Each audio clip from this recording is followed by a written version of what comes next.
Jesus de Nazaré. Do batismo no Jordão à transfiguração. 16ª parte. Joseph Ratzinger, Bento XVI. Tradução: José Jacinto Ferreira de Farias, SCJ.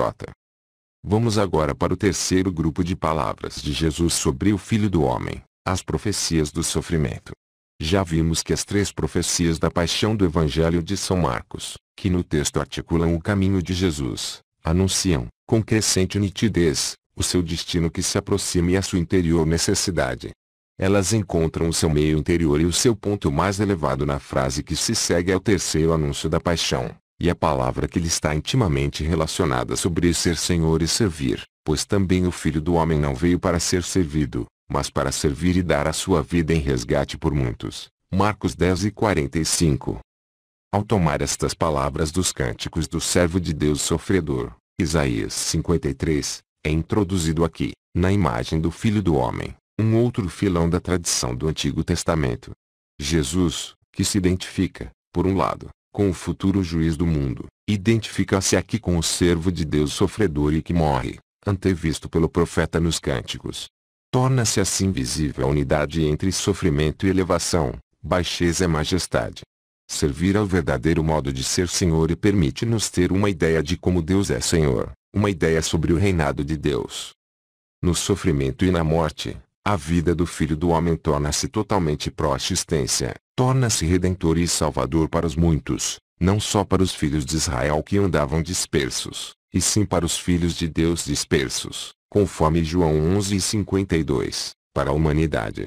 Na sua morte por muitos, ele ultrapassa os limites de lugar e de tempo, realiza-se a universalidade da sua missão. A fusão da visão de Daniel a respeito do Filho do Homem que ia chegar e das imagens transmitidas por Isaías sobre o servo de Deus sofredor, a mais antiga exegese considerou como o autêntico novo e especial da ideia de Jesus acerca do Filho do Homem, precisamente como meio da sua autoconsciência em absoluto, e isto com total razão. Devemos todavia acrescentar que a síntese das tradições do Antigo Testamento que Jesus realizou na imagem do Filho do Homem, estende-se ainda mais, torna conhecidos ainda outros filões e regatos das tradições do Antigo Testamento. Temos em primeiro lugar a resposta de Jesus à questão se ele é o Messias, o Filho do Altíssimo, na qual estão fundidos Daniel, capítulo 7, com os Salmos 110, 109. Jesus vê-se a si mesmo como aquele que está sentado à direita do poder, como anuncia o Salmo a respeito do futuro rei sacerdote. Além disso, no terceiro anúncio da paixão com a palavra sobre a rejeição do Filho do Homem pelos escribas, anciãos e sumos sacerdotes, Marcos 8:31, está a fusão com os Salmos 118, a palavra sobre a pedra que os construtores rejeitaram e que se tornou pedra angular, Salmos 118, 117. Resulta também uma relação com a parábola dos vinheteiros infiéis, na qual o Senhor usa esta palavra para predizer a sua rejeição e a sua ressurreição, bem como a futura nova comunidade.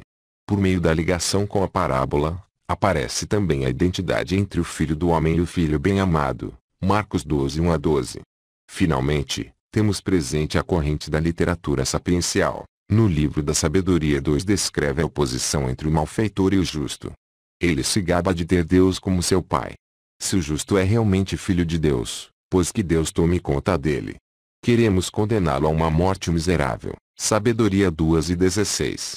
Ampel é do parecer que a palavra de Jesus sobre o resgate não deve vir de Isaías, 53:10-12, mas dos Provérbios, 21:18, e de Isaías, 43:3, o que me parece de todo inverossímil. Schnakenburg. O autêntico contato permanece sendo Isaías, capítulo 53. Outros textos mostram apenas que existe um vasto campo de relação para esta visão fundamental. Jesus viveu a partir do conjunto representado pela lei e pelos profetas, como ele sempre repetidamente disse aos seus discípulos. Ele considerou o seu ser e a sua ação como unificação e explicação deste conjunto. São João expressará isto no seu prólogo ao escrever: Jesus mesmo é a palavra. Jesus Cristo é o sim a tudo o que Deus prometeu, escreve São Paulo a propósito, 2 Coríntios 1:20. Na palavra enigmática do Filho do Homem encontramos o originariamente próprio da figura de Jesus, da sua missão e do seu ser. Ele vem de Deus, Ele é Deus. Mas precisamente por isso ele traz, ao aceitar o humano um modo de ser, a verdadeira humanidade. Preparaste-me um corpo, diz segundo a carta aos Hebreus, Hebreus 10:5, ao seu Pai, e altera deste modo uma palavra do Salmo, no qual se diz, abriste-me os ouvidos, Salmos 40, 39, 7. Isto quer dizer no Salmo que a obediência, o sim à palavra de Deus cria vida, não os sacrifícios nem os holocaustos.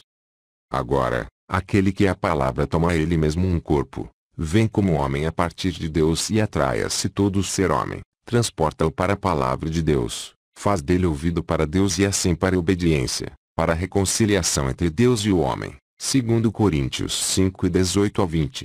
Ele mesmo se torna o verdadeiro sacrifício na obediência, bem como o doador do amor, amando até o fim, João 13:1. Ele vem de Deus e cria assim o verdadeiro modo de ser homem. Ele é assim, como São Paulo diz, em contraste com o primeiro homem, que era a terra, e é, o segundo, o derradeiro, último, homem, que é celeste, espírito que dá a vida. 1 Coríntios 15:45-49. Ele vem, e é ao mesmo tempo o novo reino.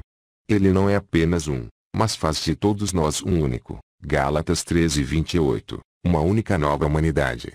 O coletivo como um filho do homem, visto de longe por Daniel torna-se pessoa, mas a pessoa ultrapassa no seu por muitos os limites do indivíduo e envolve muitos, torna-se com muitos um corpo e um espírito. 1 Coríntios 6:17. Isto é o seguimento para o qual ele nos chama, deixar-se introduzir na sua nova humanidade, e então, na comunhão com Deus. Mais uma vez, São Paulo diz, a propósito, como o primeiro homem, Adão, era terreno porque da terra, assim são também os seus descendentes. E como aquele que vem do céu é celeste, assim são também os seus descendentes. 1 Coríntios 15:48. A expressão Filho do Homem permaneceu reservada a Jesus, mas a nova visão da unidade de ser de Deus e do homem, que ali se exprime, atravessa todo o Novo Testamento e marca-o. É desta nova humanidade que vem de Deus que se trata no segmento de Jesus Cristo. O Filho. No princípio deste capítulo já vimos sucintamente que os dois títulos, o Filho de Deus e Filho sem aditamento, devem distinguir-se um do outro, e eles têm origens e significados totalmente diferentes, mesmo se na formação da fé cristã ambos os sentidos se aproximam e se misturam. Porque já apresentei toda a questão na minha introdução ao cristianismo de modo bastante pormenorizado, posso ocupar-me agora brevemente com a análise da expressão Filho de Deus. A expressão Filho de Deus tem a sua origem na teologia política do Antigo Oriente. Tanto no Egito como na Babilônia, o rei recebia o título de Filho de Deus. O ritual da entronização era considerado como a sua geração de Filho de Deus, que no Egito era entendida realmente no sentido de uma misteriosa origem divina, enquanto na Babilônia, ao que parece, era, de modo mais sóbrio, entendida como um ato jurídico, como uma divina adoção. Estas representações foram assumidas em Israel de um duplo modo e ao mesmo tempo refundidas pela fé de Israel. Moisés foi encarregado por Deus para dizer ao faraó, assim fala Erro, Israel é o meu filho primogênito. Eu digo-te que deixes o meu filho partir, para que me possa adorar. Êxodo 4:22.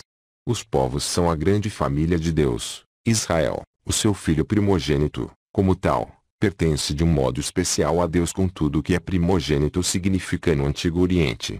Com o fortalecimento do reinado de Davi, a ideologia real do Antigo Oriente é transferida para o reino Monte Sião. No discurso de Deus no qual Natã prediz a Davi a promessa da eterna permanência da sua casa, está a palavra, eu vou estabelecer o teu filho corporal como teu sucessor e conceder estabilidade ao seu reinado. Eu quero ser para ele pai e ele será para mim filho. Se ele errar, hei de castigá-lo. Mas o meu favor não lhe deverá ser tirado. Segundo Samuel 7:12, conforme Salmos 89, 88, 27 e 37. Sobre isto então se organiza o ritual da entronização dos reis de Israel, que encontramos no Salmo 2:7, quero proclamar o decreto do Senhor, tu és meu filho, eu hoje te gerei. Pede-me e eu te darei as nações por herança, os fins da terra como tua propriedade. Três coisas são aqui nítidas. O privilégio de Israel, de ser o primogênito de Deus, é concretizado no rei, ele corporiza na sua pessoa a dignidade de Israel. Isto significa, em segundo lugar, que a antiga ideologia real, a geração mítica a partir de Deus, é aqui marginalizada e substituída pela teologia da eleição. A geração consiste na eleição, no hoje do ato de entronização condensa-se a ação de Deus que elege, no qual ele faz de Israel e do rei, que o corporiza, seu filho. Mas em terceiro lugar torna-se evidente que a promessa da soberania sobre os povos, tomada dos grandes reis do Oriente, é totalmente fora de propósito perante a realidade concreta do rei que está no monte de Sião. Ele é apenas um senhor muito pequeno com um poder frágil, que finalmente acaba no exílio e depois disso pôde ser restaurado apenas por um curto tempo em independência das grandes potências. Então o oráculo do rei de Sião devia tornar-se desde o princípio uma palavra de esperança no rei que havia de vir, que apontava muito para além do momento e do hoje, do agora da entronização. O cristianismo primitivo assumiu muito cedo esta palavra e viu-a realizada na ressurreição de Jesus. Segundo Atos dos Apóstolos, capítulo 13, versículos 32 e seguintes, diz São Paulo, na sua grande apresentação da história da salvação que desemboca em Cristo, aos judeus reunidos na sinagoga de Antioquia na Pisídia, Deus realizou em nós, os seus filhos, a promessa feita a nossos pais, na medida em que ressuscitou Jesus, como está escrito no Salmo 2, Tu és meu filho, eu hoje te gerei. Devemos considerar o discurso que aqui os Atos dos Apóstolos nos transmitem seguramente como um modelo da mais antiga pregação missionária aos judeus, na qual encontramos a leitura cristológica do Antigo Testamento pela Igreja nascente. Encontramos aqui então o terceiro grau da transformação da teologia política do Antigo Oriente. Ela fora fundida em Israel e no reinado davídico com a teologia da eleição da Antiga Aliança e tornara-se, no interior do processo de desenvolvimento do reinado davídico, expressão da esperança no rei futuro. Agora é a ressurreição de Jesus que é acreditada como hoje esperado do Salmo. Deus nomeou agora o seu rei, ao qual concede na realidade os povos como herança. Mas este domínio sobre os povos da terra já não tem caráter político. Este rei não destroça os povos com cetro de ferro, Salmos 2:9, ele domina a partir da cruz, de um modo totalmente novo. A universalidade cumpre-se na humildade da comunhão na fé, este rei domina através da fé e do amor, não de outra maneira. É possível, assim, compreender-se de um jeito totalmente novo e definitivo a palavra de Deus, Tu és meu filho, eu hoje te gerei.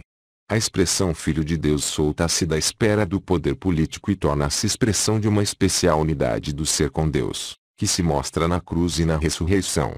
Quão profundamente alcança esta unidade do ser, este ser Filho de Deus não é possível esclarecer a partir deste contexto do Antigo Testamento. Outras correntes da fé bíblica e do próprio testemunho de Jesus devem confluir para dar à palavra o seu pleno significado. Antes de passarmos para a simples autodesignação de Jesus como o Filho, que oferece ao título Filho de Deus, vindo originariamente da esfera política, o seu definitivo significado cristão, devemos concluir, porém, a história da palavra mesma.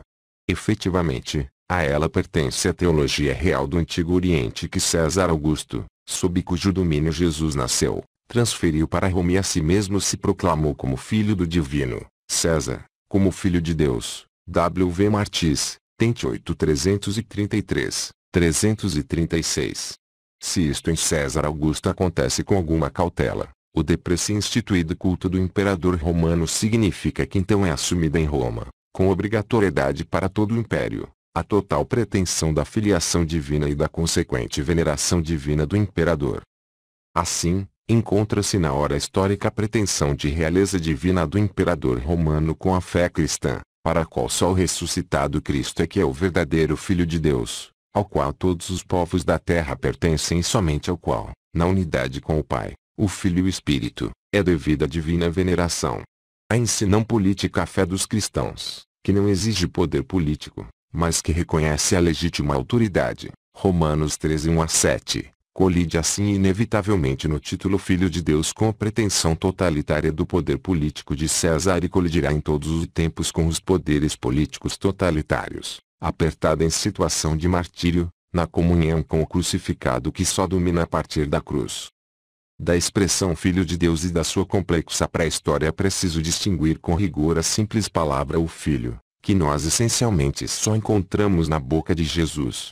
Fora dos evangelhos, ela aparece 5 vezes na carta aos Hebreus, Hebreus 1:2-8, 3:6, 5:8, 7:28, aliás muito semelhante ao Evangelho de São João, e uma vez em São Paulo, 1 Coríntios 15:28, ligada ao joanino Alto Testemunho de Jesus, encontramos-la 5 vezes na primeira carta de João e uma vez na segunda. Decisivo é o testemunho do Evangelho de São João. Ali encontramos a palavra 18 vezes, e da messiânica exclamação de júbilo transmitida por São Mateus, 11:25, e por São Lucas, 10:21, que, com razão, é caracterizada como um texto joanino no quadro da tradição sinóptica. Consideremos em primeiro lugar esta messiânica exclamação de júbilo. Naquela ocasião Jesus tomou a palavra e disse: Bendigo-te, ó Pai, Senhor do céu e da terra, porque escondeste estas coisas aos sábios e aos entendidos e as revelaste aos pequeninos. Sim, ó Pai, porque isso foi do teu agrado. Tudo me foi entregue por meu Pai, e ninguém conhece o Filho senão o Pai, como ninguém conhece o Pai senão o Filho e aquele a quem o Filho quiser revelar. Mateus 11:25, conforme Lucas 10:21.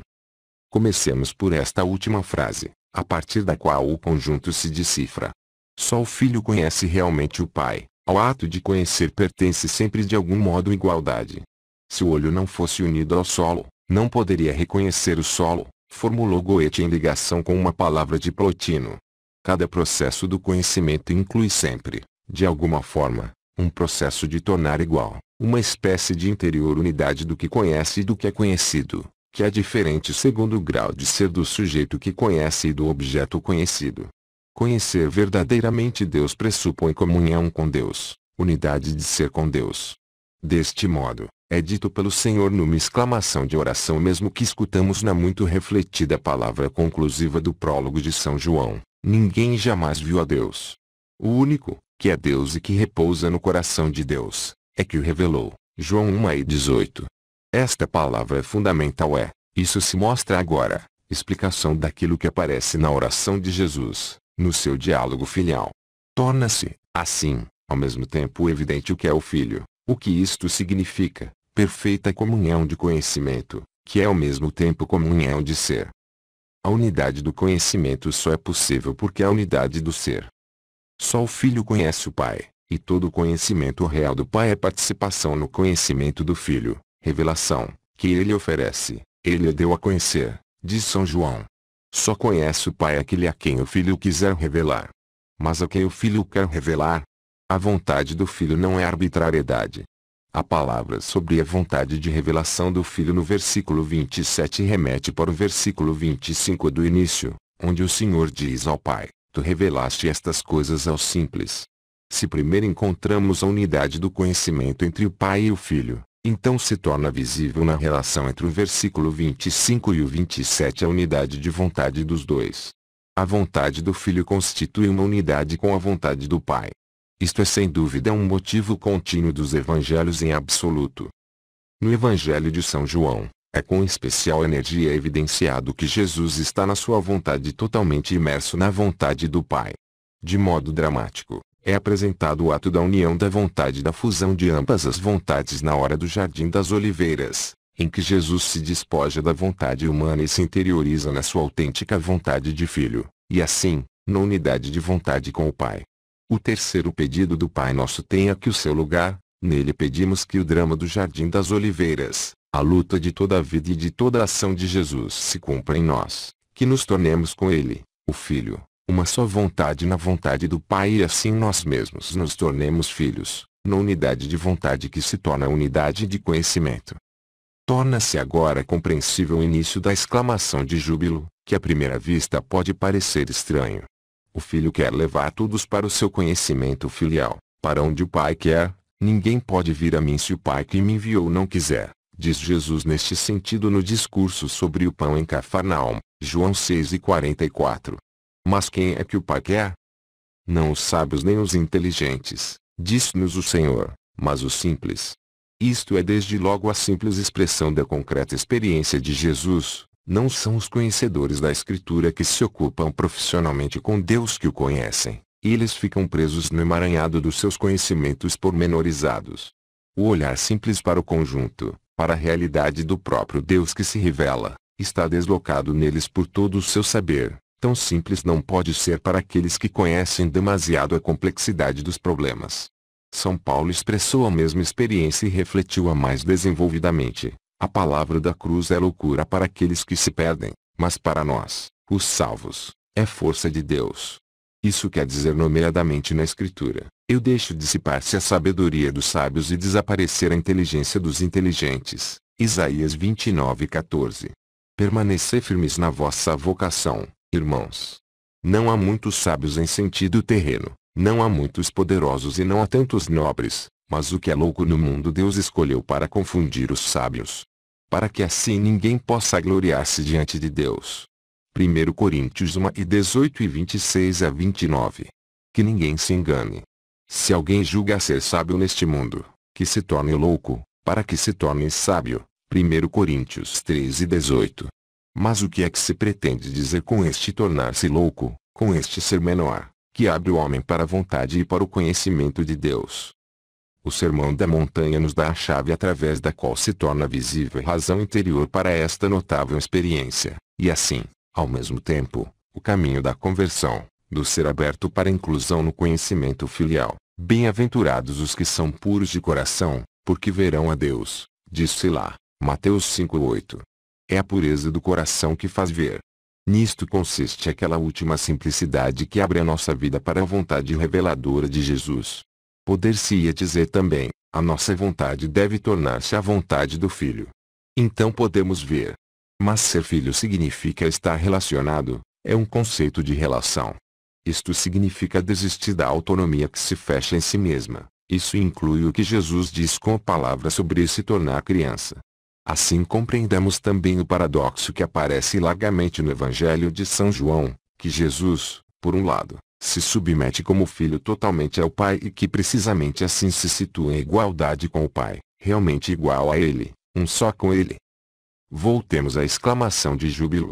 Este ser igual, que encontramos expresso nos versículos 25 e 27 como um ser uno na vontade e no conhecimento, está ligado na primeira metade do versículo 27 com a missão universal de Jesus e assim relacionado com a história do mundo. Tudo me foi entregue por meu Pai. Se contemplarmos em toda a sua profundidade a exclamação de júbilo nos sinópticos, mostra-se que aqui na realidade já está contida toda a teologia joanina do Filho. Também lá o ser Filho é recíproco conhecer-se e unidade de ser na vontade. Também é o Pai o doador, mas que dá ao Filho tudo e assim precisamente o fez Filho, igual a si mesmo. Tudo o que é meu é teu, e tudo o que é teu é meu. João 17:10. E também lá este dar do Pai alcança a sua criação, chega ao mundo. Deus amou de tal modo o mundo que lhe deu o seu único Filho. João 13:16. A palavra do único reporta-se, por um lado, ao prólogo, onde o Logos é caracterizado como único, que é Deus. João 1:18.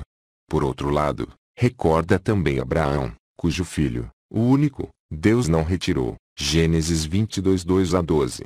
O dar do Pai conclui-se no amor do Filho até o fim. João 13:1, quer dizer, até a cruz.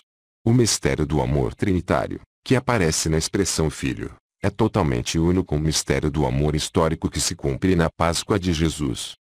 Finalmente, também em São João a expressão Filho tem o seu lugar interior na oração de Jesus, que todavia é diferente da oração da criatura, é o diálogo do amor em Deus, o diálogo que Deus é. Assim, a expressão Filho corresponde à simples alocução Pai, que o evangelista São Marcos conservou na sua forma aramaica primitiva Abba na cena do Jardim das Oliveiras. Joaquim Jeremias mostrou em detalhados estudos a unicidade deste modo de Jesus se dirigir a Deus, que na sua intimidade era impossível no mundo de Jesus. Nela se expressa a unicidade do Filho. São Paulo permite-nos saber que os cristãos, em virtude da participação no seu espírito de filiação que lhes foi oferecida por Jesus, podem dizer, Abba, Pai. Romanos 8:15, Gálatas 4:6. É evidente que este novo modo de rezar dos cristãos só é possível a partir de Jesus, a partir dele, o único. A palavra Filho, com o seu correspondente Pai Abba, permite-nos realmente lançar um olhar para o interior de Jesus, sim, para o interior de Deus. A oração de Jesus é a verdadeira origem desta expressão filho. Não tem pré-história, como o filho mesmo é novo, e no entanto, Moisés e os profetas confluem para ele. A tentativa de construir a partir da literatura pós-bíblica, por exemplo, as Odisseia de Salomão, século II depois de Cristo, uma pré-história gnóstica da palavra e fazer São João dependente dela, não faz sentido, se forem relativamente respeitados os limites e as possibilidades do método histórico. Existe a originalidade de Jesus. Só ele é o Filho. Eu sou. Nas palavras de Jesus que nos foram transmitidas pelos evangelhos há, na sua maioria em São João, mas, embora não tão claramente vincados em menor extensão, também nos sinópticos, o grupo de palavras eu sou, e na verdade numa dupla forma.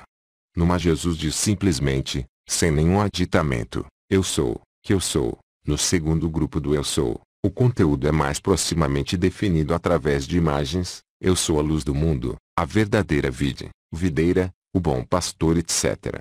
Se esse segundo grupo aparece quase imediatamente compreensível, então o enigma do primeiro grupo é tanto maior. Eu gostaria de tratar apenas de 3 passagens joaninas, nas quais a fórmula aparece na sua forma perfeitamente precisa e mais simples, e de uma palavra sinóptica, para a qual existe um claro paralelo em São João. As 2 palavras mais importantes dessa espécie encontram-se na discussão de Jesus, que se segue às suas palavras ditas na festa dos tabernáculos, pelas quais ele se apresentou a si mesmo como fonte de água viva, João 7,37. Isto conduziu a divergências entre o povo. Uns se perguntavam então se ele não seria realmente o profeta esperado. Outros chamavam a atenção para o fato de que da Galileia não vinha nenhum profeta. João 7,40-52. Então Jesus lhe diz: não sabeis absolutamente de onde é que eu venho nem para onde vou. Vós não me conheceis nem ao meu Pai. João 8,14-19. Ele explica isso ainda ao acrescentar: vós sois cá de baixo, eu sou lá de cima. Vós sois deste mundo, eu não sou deste mundo. João 8,23. E então vem a frase decisiva: se não acreditardes que eu sou, morrereis nos vossos pecados. João 8,24. O que isto quer dizer? Poderíamos perguntar: que és então? Quem és tu? E na realidade, esta é a resposta dos judeus: quem és tu? João 8,25. O que, então, quer dizer que eu sou? A exegese pôs-se a caminho conceitualmente à procura da origem dessa expressão, para poder compreendê-la, e nós devemos também fazer o mesmo. Foram mencionadas diversas origens, os típicos discursos de revelação do Oriente, e Norden, os escritos mandaicos, e Schweizer, que, porém, são muito mais recentes do que os livros do Novo Testamento. Entretanto, tem-se afirmado amplamente a convicção de que não devemos procurar as raízes espirituais dessa expressão num lugar qualquer, mas sim no mundo em que Jesus se sentia em casa, no Antigo Testamento e no judaísmo, em que Jesus vivia. Não precisamos considerar aqui o extenso contexto dos textos do Antigo Testamento que os investigadores entretanto mostraram. Eu gostaria apenas de mencionar 2 textos essenciais, dos quais tudo depende. Está em primeiro lugar no Êxodo, capítulo 3, versículo 14, a cena com a sarça ardente, de dentro da qual Deus chama Moisés, o qual por sua vez pergunta ao Deus que o chama: como te chamas? É-lhe dado como resposta o nome enigmático Yahweh, cujo significado Deus explica com a igualmente enigmática frase: eu sou aquele que sou. As múltiplas interpretações desta frase não precisam ser tratadas aqui, resta que este Deus a si mesmo se caracteriza como eu sou.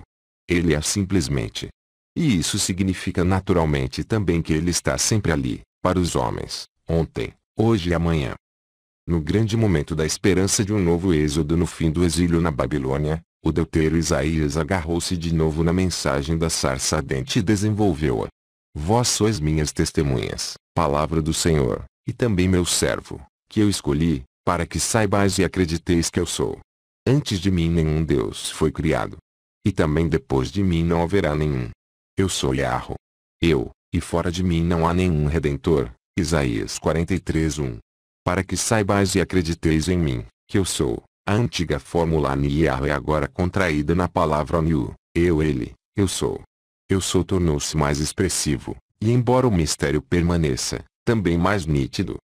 No tempo em que Israel não tinha território e o templo não existia, Deus estava eliminado da concorrência das divindades, pois um Deus que não tem um território e que não podia ser venerado, não era, precisamente por isso mesmo, Deus nenhum. Neste tempo, Israel tinha aprendido a compreender a diferença e a novidade do seu Deus, que ele precisamente não era somente o seu Deus, o Deus de um povo ou de um território, mas o Deus simplesmente, o Deus do universo, ao qual todas as terras, o céu e tudo que há nele pertencem, o Deus que de tudo dispõe, o Deus que não precisa da veneração por meio da oferta de bodes ou de touros, mas que só através da ação correta é que é realmente venerado. Mas ainda, Israel reconheceu que o seu Deus era Deus simplesmente. E assim o Eu Sou da sarça ardente tinha reencontrado o seu significado. Este Deus é simples. Ele se apresenta precisamente como aquele que é na sua particularidade na expressão Eu Sou. Isto é certamente uma delimitação a respeito das muitas divindades que havia, mas sobretudo, muito positivamente, a aparição da sua unicidade e particularidade que não podia ser descrita. Quando Jesus diz Eu Sou, ele assume esta história e refere a si. Ele mostra a sua unicidade, nele está pessoalmente presente o mistério do único Deus. Eu e o Pai somos um só. H. Zimmermann acentuou com razão que Jesus, com este Eu Sou, não aparece ao lado do Eu do Pai, TPHZ 69, 1960, 6, mas remete ao Pai. E precisamente assim também para si mesmo. Trata-se justamente da inseparabilidade do Pai e do Filho. Porque ele é o Filho, ele pode colocar na sua boca a auto-apresentação do Pai. Quem me vê, vê o Pai, João 14:9. Porque assim é, ele pode pôr na sua boca a palavra de revelação do Pai.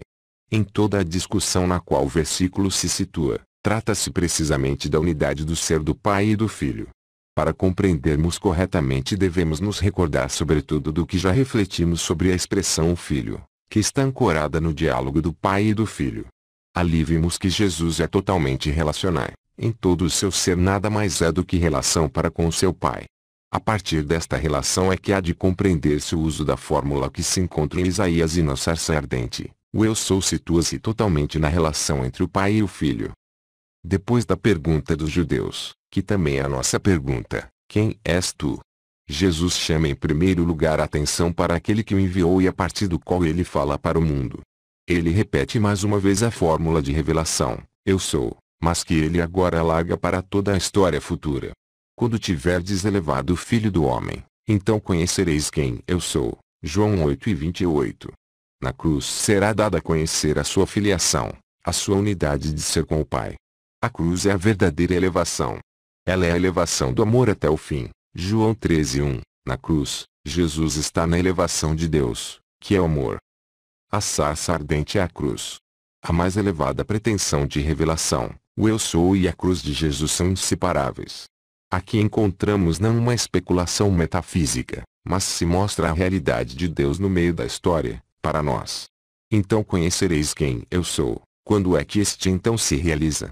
Realiza-se sempre na história, a começar pelo dia do Pentecostes no qual os judeus se sentiram profundamente tocados mesmo no coração, Atos 2:37, pela pregação de Pedro, e segundo o relato dos Atos dos Apóstolos, 3.000 deixaram-se batizar, juntaram-se à comunidade dos apóstolos, Atos 2:41.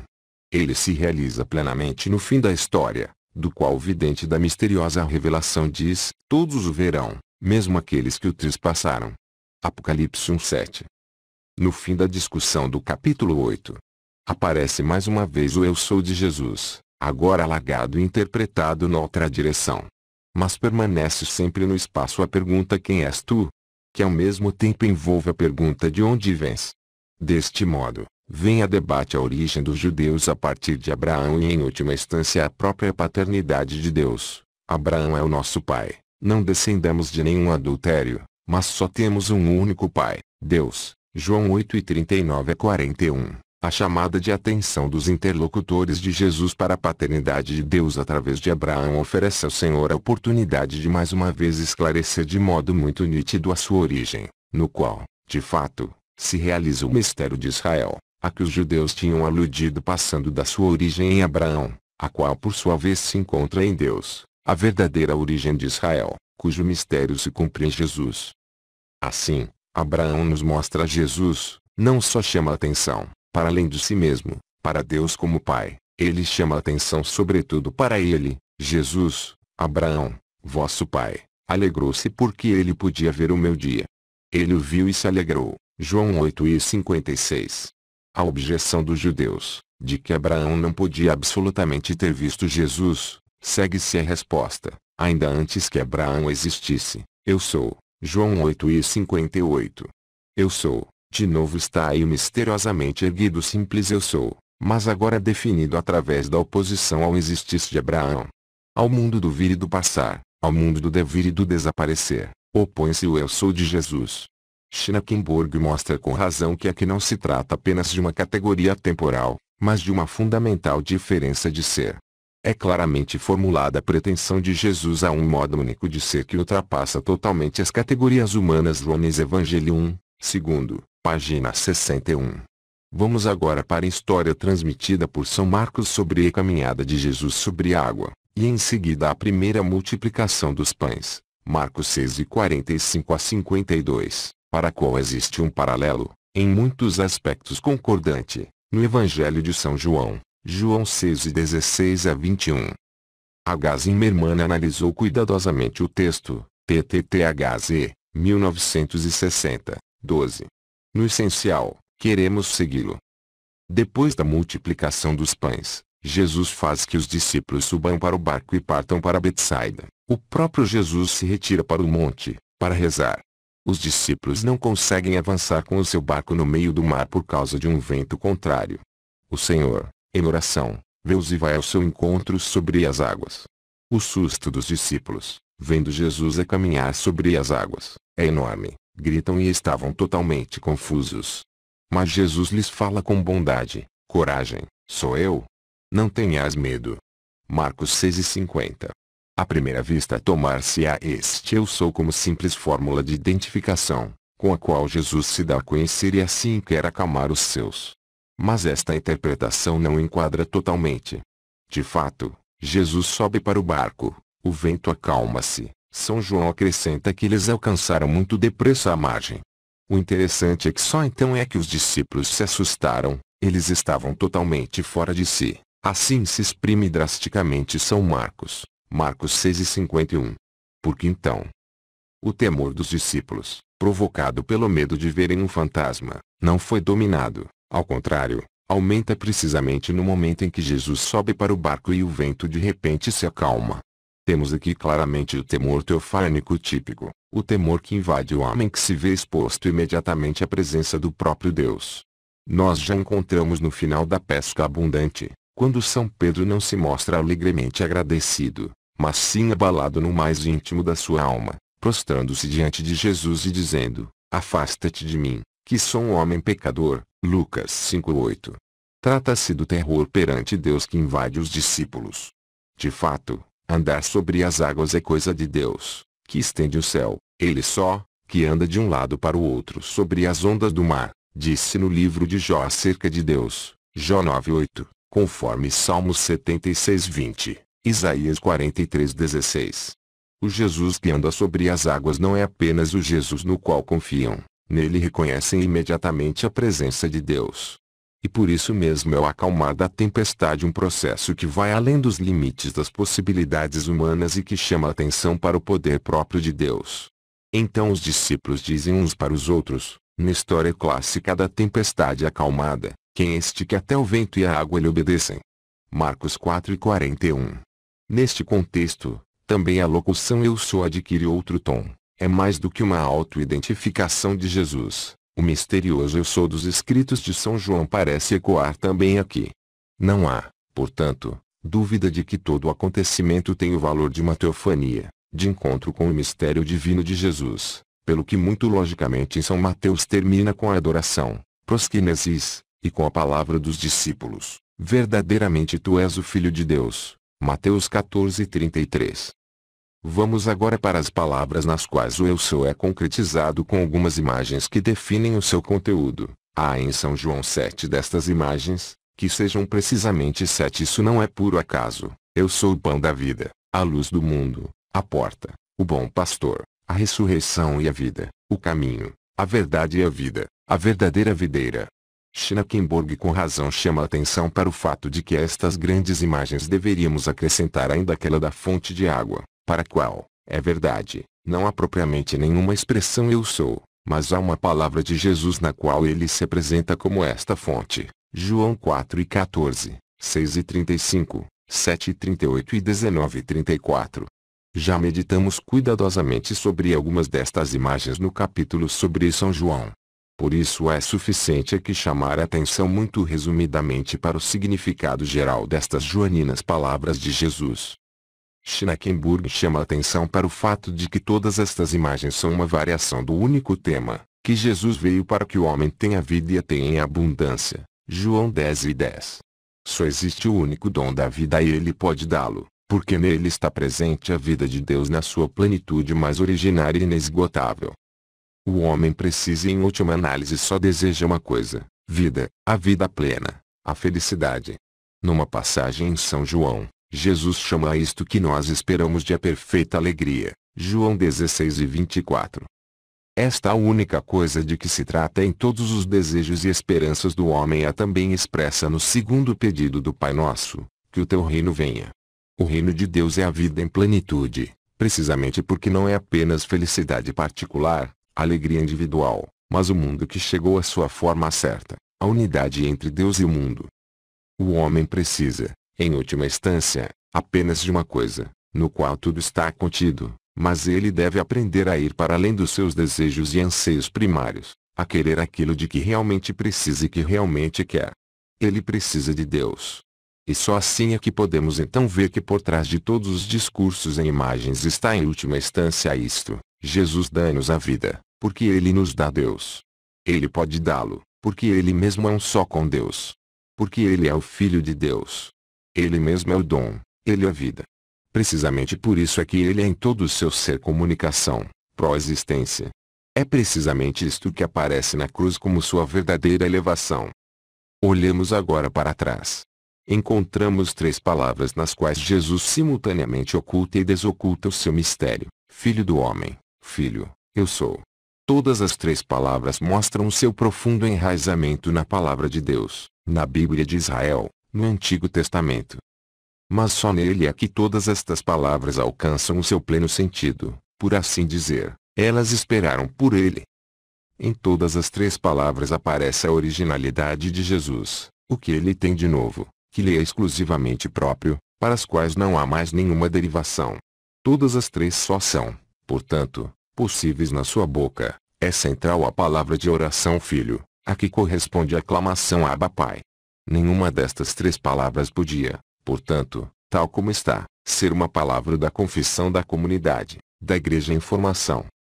O conteúdo das três palavras com o centro Filho colocou a igreja nascente na locução Filho de Deus, que, assim, definitivamente desligou da sua pré-história mitológica e política.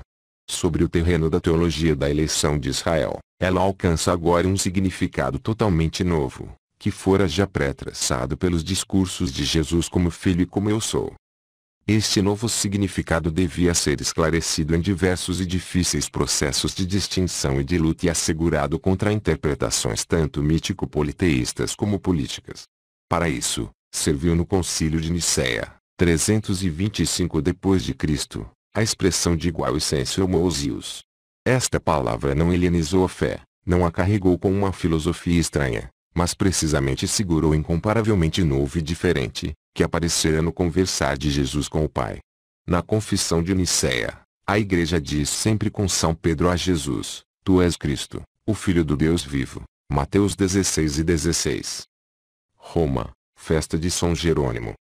30 de setembro de 2006. Joseph Ratzinger, Bento XVI. Fim.